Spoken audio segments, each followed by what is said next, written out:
What up, y'all? It's your boy E, back again with another video. And today we're gonna break down the finances of running a clothing brand. So a lot of you guys are really creative. You can put it on, you can get styled out, you can come up with dope logos, but it's just as important to understand the finance of running a business, because at the end of the day, a clothing brand is a business, and you're not just gonna be creating dope designs, you're also gonna be selling them for hopefully a profit, and you're gonna also be making money. So you really have to understand the finances of that business. So we're going to talk about three things today. The first thing we're going to talk about is cost of goods. So how much does it cost to make your product?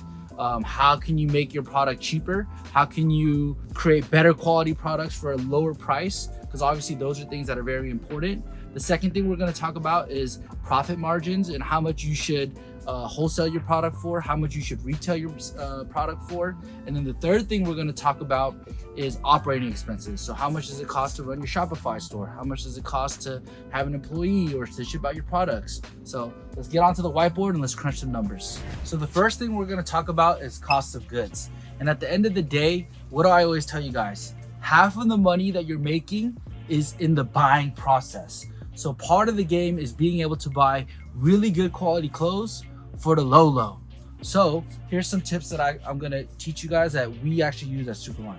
So the first thing is buy in volume. It works across all boards, even on shipping. Like, let me break it down for you, all right? Let's say you buy one item at 10 bucks. Depending on the item, if you buy it at 100, that number is very different. I mean, you are looking at even like sometimes half that number. So whenever you're negotiating with the vendor, always think about, how can I drive it down to the lowest cost? And that's going to be through volume. The second way that you save on volume is with shipping.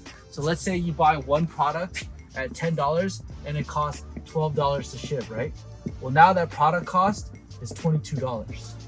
But if you buy that same product 100 pieces, let's say you still buy it at $10 each and you get it for $12 for shipping, now your shipping cost, now your product cost is going to be 100 divided by 12. So what is that? I know I'm Asian, I still need a calculator.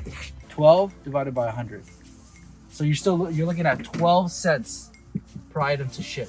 So whenever you order in volume, you also save money on shipping. So now your product cost would be $10.12. Even if the product cost is the same, on shipping, it scales up to where you're saving money. Hopefully that makes sense for you guys. So the number one way to get your cost of goods all the way down is to order in volume. The second way to get your cost of goods down is cash. At the end of the day, you got to remember, these vendors, they get charged credit card fees. They have all these fees that go into processing the payment of that. So whenever you pay with cash and you're ready to cash out, they'll negotiate a lot better. Like, let's say you go to Alphabet, right? When you go to Alphabet and you pay with the credit card, at the end when you check out, you'll notice that they add anywhere from 3 to 6% for a credit card fee. So whenever you pay with a check, right, or debit or cash, you save on that 3 to 6%. What did I tell you guys? Anytime you save 3 to 6% on buying, you're making an additional 3 to 6% on the back end when you're selling it. Here's the thing about the cost of goods though. So when you order in volume, you save money. When you pay with cash, you save money. But it's a double-edged sword, because let's say you order in a humongous volume and you get stuck with that inventory. So part of the game is knowing when to pull the trigger on a big load and when to sit on the sidelines and see and wait. Because sometimes you can get deals if it's an off-season product. So for example, sometimes what I'll do is I'll try to negotiate Gildan hoodies during the summertime. When it's 105 degrees outside, I know that Alphabet and these other distributors aren't selling hoodies and they might need to clear up some space. They might be in a pinch for some money. So that's when I'll go and negotiate these deals. But when an item is hot, like let's say like the Shaka wear shirts, they're not in stock right now, that's when I won't even negotiate. I'll pay full price and I'll take the whole thing because I know nobody has it. So part of the game of knowing your cost of goods and playing this game is knowing when to cash out big and when to sit on the sidelines and be patient and wait.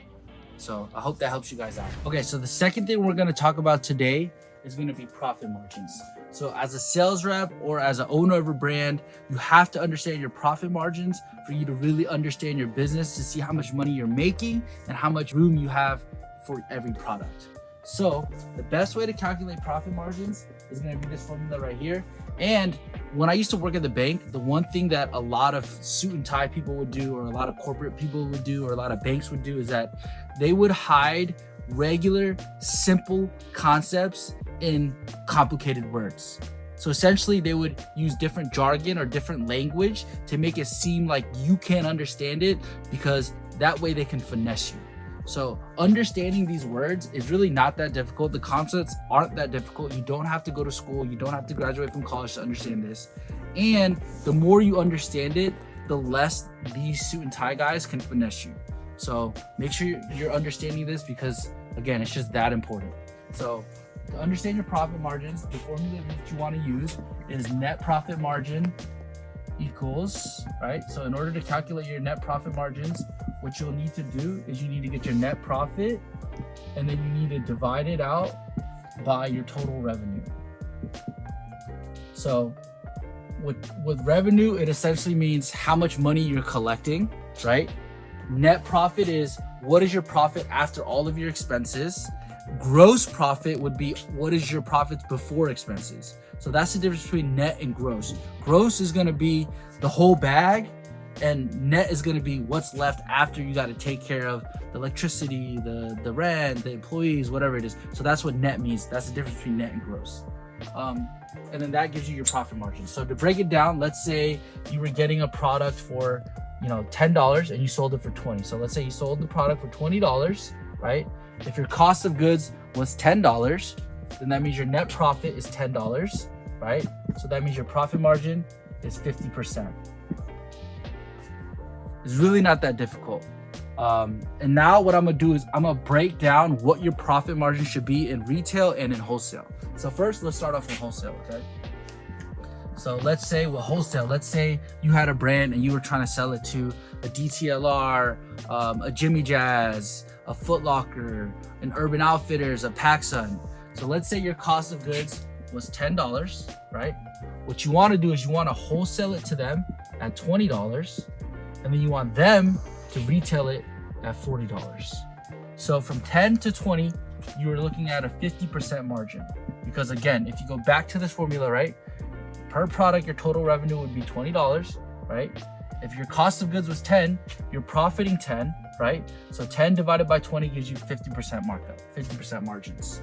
So anytime you're wholesaling, what you want to do is essentially you want to double up on your product, because that way it gives them room to go from 20 to 40.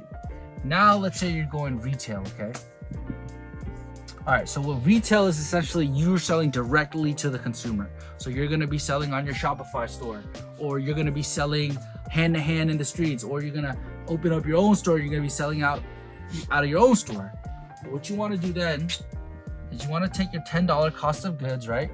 You wanna skip this portion and you wanna go straight here, right? So you wanna skip the wholesale and you wanna take a $10 product and sell it for 40. So now let's do the profit margins on that. Your total revenue would be $40, right?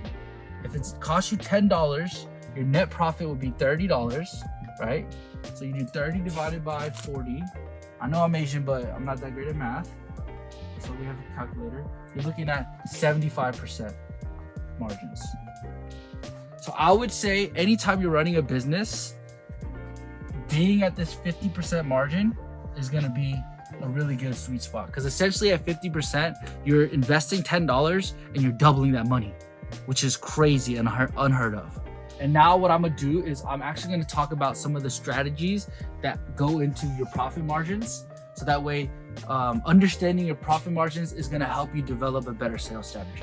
So this is right here, what I explained to you right here. This is what typical clothing brands have done for years.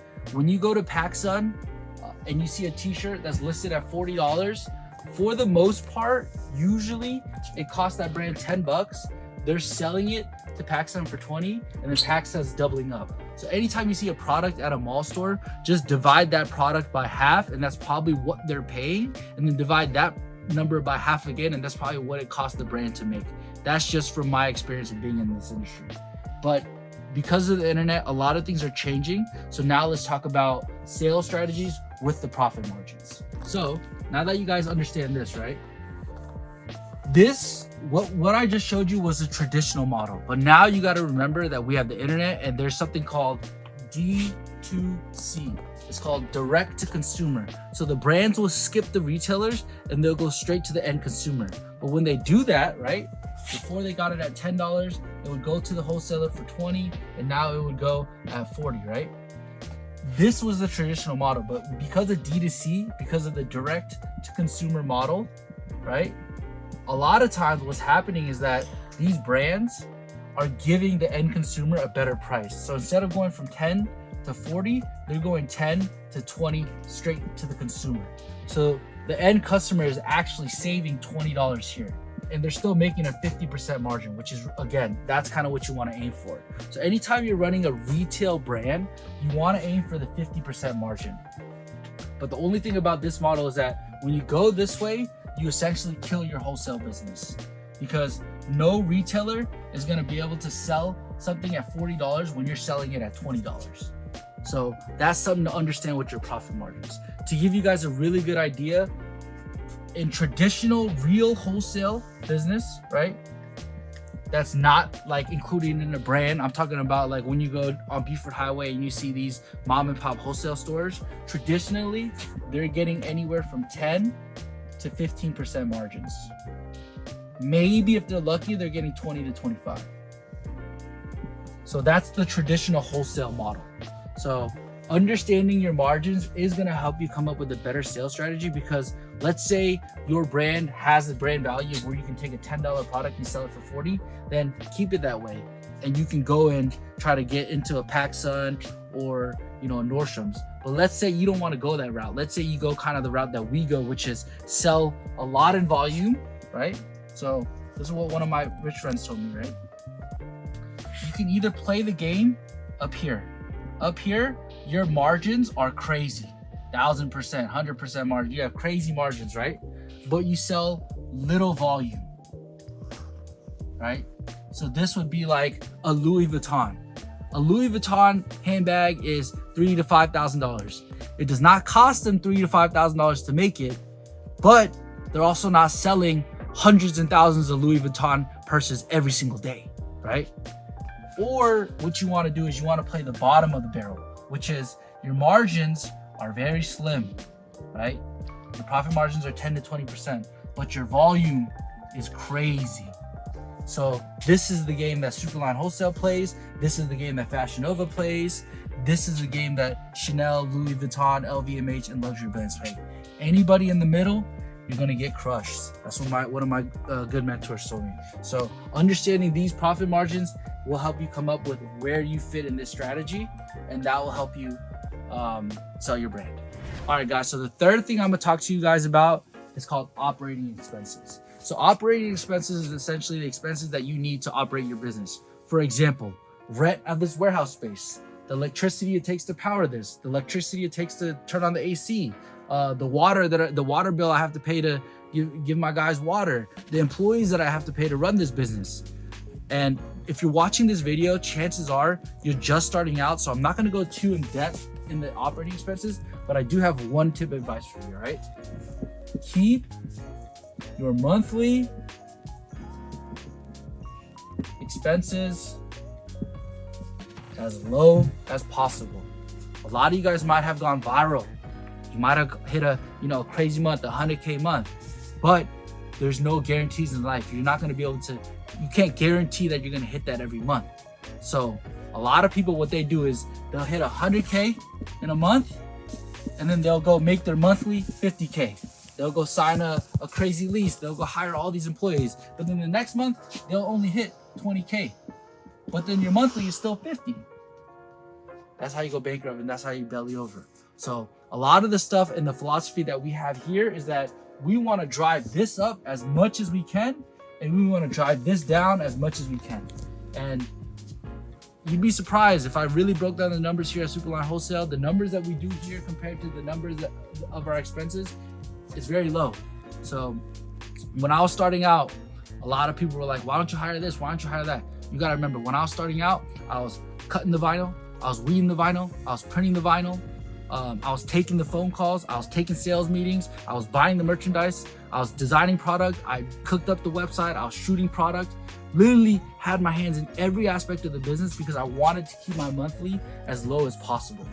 So you guys don't get caught up in, once you hit this month, going and signing these crazy leases. You don't need none of that. I hope that gives you guys a little bit of insight on operating expenses. I know I didn't go too in depth, but I really believe that keeping your monthly low is the best advice that I can give you. All right, guys, to wrap everything up, I hope that you learned something in this video. If you guys like these types of videos, let us know. We'll go deeper into the finances. But at the end of the day, I think a lot of you guys are really creative, can come up with dope designs, dope logos, but understanding the finances of the business is what's gonna make your business or break your business. So make sure you're not getting lost in the creative juices, but you're also balancing yourself out and understanding the numbers down to a science. You know, we stay giving y'all free game.